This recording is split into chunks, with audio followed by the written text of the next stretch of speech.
Bonjour à tous, on est toujours dimanche matin et cette vidéo, en fait, je vais la faire pour Hélène qui veut, elle aussi, passer son test Célor. J'ai eu énormément de demandes récemment, mais je dois dire que jusqu'à présent, c'était toujours l'article 10 et Hélène m'a demandé donc de publier une vidéo sur l'article 14. Bon, dans cette vidéo, on va pas spécifiquement faire des exercices. Donc, si c'est ça ce que vous voulez, vous pouvez tout de suite zapper. Je vais simplement expliquer ce que c'est ce test. Je vais vous donner des conseils comment vous préparer. Mais la vraie préparation, je la ferai quand j'aurai un peu plus d'informations de Hélène, parce que vous allez voir, surtout l'oral, parfois, il est un peu, on va dire, personnalisé. OK, donc moi, j'ai regardé simplement sur Internet, donc le test Saylor, article 14, alinéa 2, pourquoi on a donné ce nom, je n'en sais rien. Alors, on doit donc passer 3 modules en 2 fois. Et donc, je pense que la première fois, c'est donc le test, je scrolle un peu, écouter et lire. Et alors, il y aura l'oral, et ça, c'est donc 12 minutes devant un jury. D'accord. Première chose à dire, c'est que, et vous le savez déjà, un test de langue, on ne peut pas préparer ça 2 semaines à l'avance. Donc, apprendre une langue, ça se fait petit à petit et les méthodes magiques, ça n'existe pas. Donc, on doit simplement commencer par intégrer 10-15 minutes par jour sur tout d'écoute. Et donc, c'est par là que nous allons commencer. J'expliquerai un peu plus en détail après. Mais donc, qu'est-ce que on doit faire pour écouter? Donc, c'est-à-dire que donc on va devoir écouter des petits enregistrements, je pense, en néerlandais. Ça va durer 1 heure où il y a donc des audios avec des questions à répondre. Et on a dit ici de quoi il s'agit. Donc, c'est le niveau B1 qui est encore, on va dire, un niveau assez basique. C'est, c'est presque toujours le niveau que moi, j'utilise dans mes auditions euh, de ma chaîne YouTube.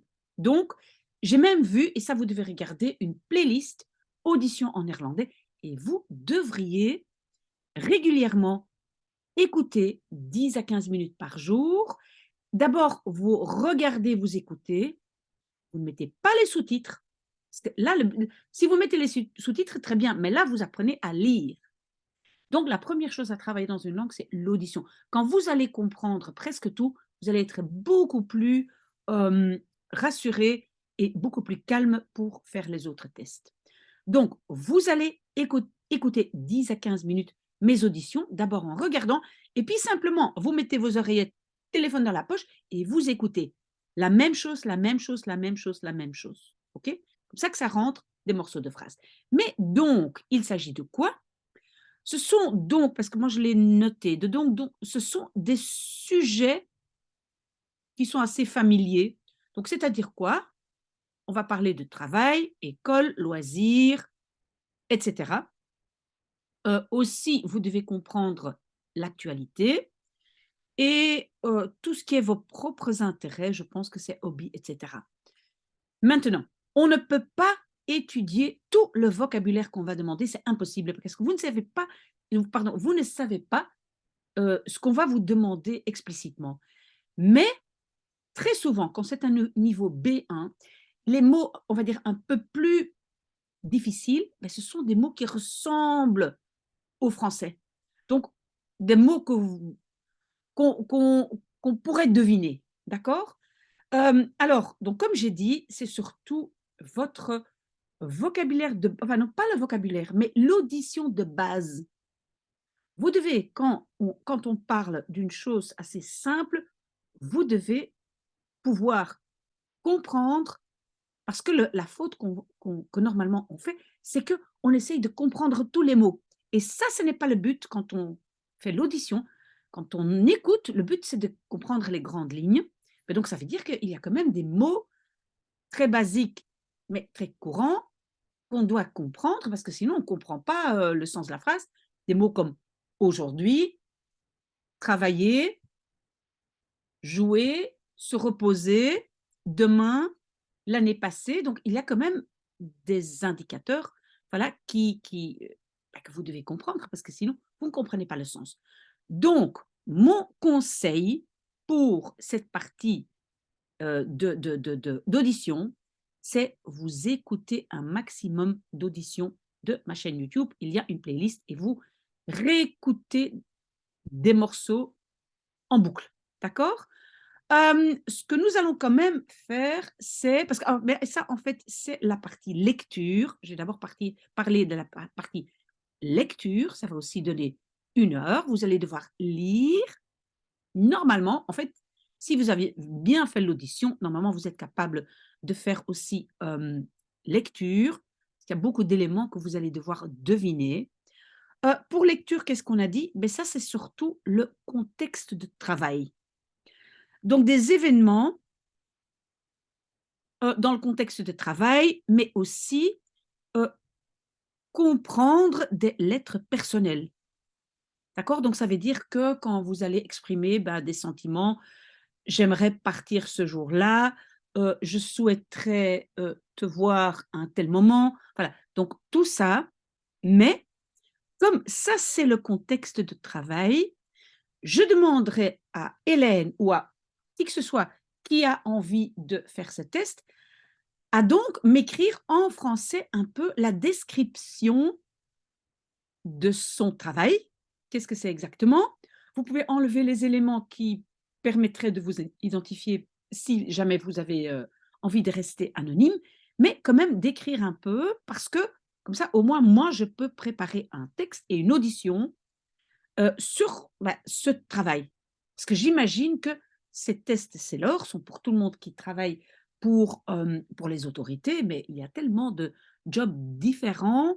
J'ai déjà eu des demandes des policiers, j'ai eu des demandes administratives. Mohamed, la semaine prochaine, il va faire, il est plus dans tout ce qui est travail, certificat, etc. Donc voilà. Donc, Hélène, s'il vous plaît, envoyez-moi un peu une description de votre travail et comme ça, moi, je peux faire une vidéo beaucoup plus spécifique. Mais donc, conclusion, qu'est-ce qu'on peut faire pour lecture? Moi, je dirais surtout la même chose que audition. Donc, écoutez, écoutez. Oui, vous allez peut-être être un peu étonné, mais en écoutant, on apprend en fait le plus. Et à part ça, attendre que je fasse la vidéo sur votre travail. D'accord? Ok, et cette information que vous allez m'envoyer, on va aussi l'utiliser pour l'oral, mais ça, c'est plus tard. Ok, alors vous pouvez ici, vous voyez ici, démo B1 lesen. Si vous voulez, vous pouvez déjà faire le test. Moi, j'ai regardé, essayez de le faire. Notez peut-être les mots qui sont difficiles. Hein? Hélène, faites-le. Moi, j'ai déjà commencé un tout petit peu, mais notez les mots qui sont difficiles pour vous. Et moi, je peux les intégrer dans la vidéo que je vais faire donc spécifiquement pour vous. Ça va? Donc, je pense qu'on reçoit aussi des résultats après, quand on a fait cette démo, je pense, si on arrive à la fin. Et donc, voilà, vous notez les mots ou les constructions ou les éléments que vous dites, oula, ça, je n'ai rien compris. OK? Ça, c'est votre travail, Hélène. Alors, oui, donc, d'abord, ce rendez-vous, 1 heure écouter, 1 heure lire, et puis après, vous avez une date pour l'entretien qui dure 12 minutes, et je pense que Mohamed va le faire le 18. Et alors, ce que Mohamed a fait, et ça, c'est vraiment une très bonne chose, je le conseille à tout le monde, il a déjà été une fois, il s'est inscrit une fois, quand il n'avait pas encore étudié grand-chose, pour voir un peu comment ça se passe. Il avait bien compris comment ça se passait. Il m'a envoyé des questions et comment ça s'est passé, etc.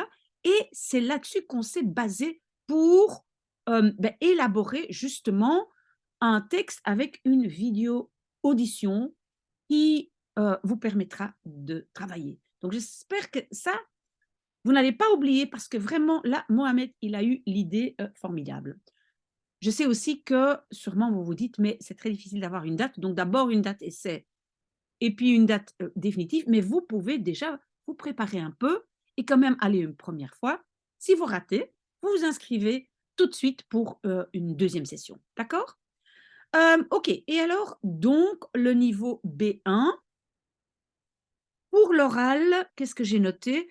Oui, il y a marqué, en fait, ce sont des situations que l'on peut rencontrer au cours d'un voyage dans une région où on parle la langue. Donc, par exemple, aux Pays-Bas, en Flandre, voilà. OK. Mais en fait, quand on réfléchit bien, quand on voyage, qu'est-ce qu'on peut utiliser comme vocabulaire, pardon. Beh, on peut parfois on doit se présenter, hein, voilà. Je m'appelle, je viens d'un tel pays, et cetera.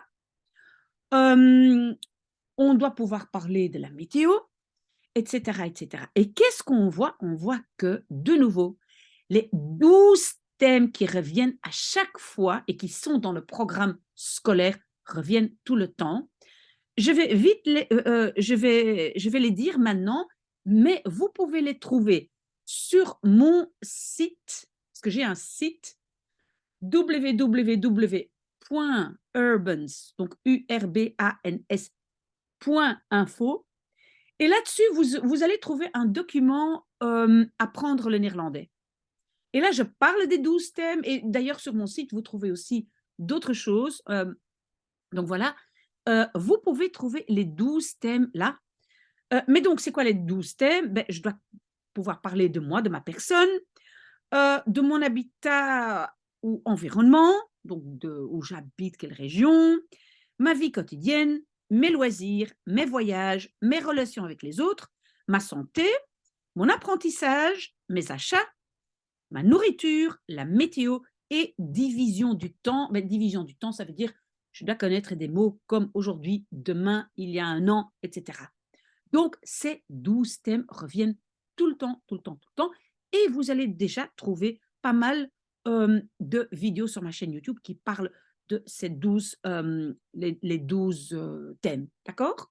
Et donc, comme je vous dis, c'est impossible d'avoir tout le vocabulaire. Vous devez simplement vous entraîner régulièrement et que le vocabulaire de base, on va dire, s'installe de façon permanente dans votre tête. D'accord? Là aussi, donc en fait, pour donc l'entretien, vous pouvez aussi regarder donc exemple de feedback. Vous l'avez pour ceux qui apprennent le français, pour ceux qui apprennent le néerlandais. Si vous cliquez dessus, vous allez voir que, et c'est toujours intéressant, sur quoi est-ce qu'on va vous donner des points, hein? Et donc, c'est toujours intéressant de savoir, ah, on me donne aussi des points si j'utilise des mots liens, donc quand je fais des subordonnés. Donc, je vais peut-être mémoriser une phrase avec omdat, une phrase avec want et une phrase avec zodat. Voilà. Donc, déjà, j'ai un point pour ça. Donc, analysez très, très bien ce feedback. Et alors, donc, Hélène, voilà, j'aimerais bien donc que vous m'envoyiez un document Word de préférence, donc, ou un mail. Vous décrivez le plus possible en détail ce que vous faites comme job, sans vous identifier si vous ne voulez pas. Et vous faites aussi cette démo ici, lire. Vous notez dedans les mots qui vous semblent intéressants, qui sont peut-être nouveaux pour vous. Et vous regardez alors le feedback et vous marquez aussi dans votre document, Madame, est-ce que vous pouvez intégrer 3 phrases subordonnées? Est-ce que vous pouvez intégrer quelques mots plus difficiles en relation avec mon job, etc. J'espère, Hélène, que c'est clair. Donc, j'attends un message de votre part. Et quand j'ai eu donc votre document, je fais une vidéo où vous pouvez, je pense que j'en ferai 2. Donc, d'abord, je travaille les phrases et puis je fais une audition où je lis simplement toutes ces phrases et que vous pouvez écouter en boucle. Voilà. Bah, j'espère que vous aussi, vous avez un bon café ou un chocolat chaud. Passez un bon dimanche. Moi, tout à l'heure, je vais chez mon ami Simon et je vous posterai une vidéo. Voilà. très, très bon dimanche à vous.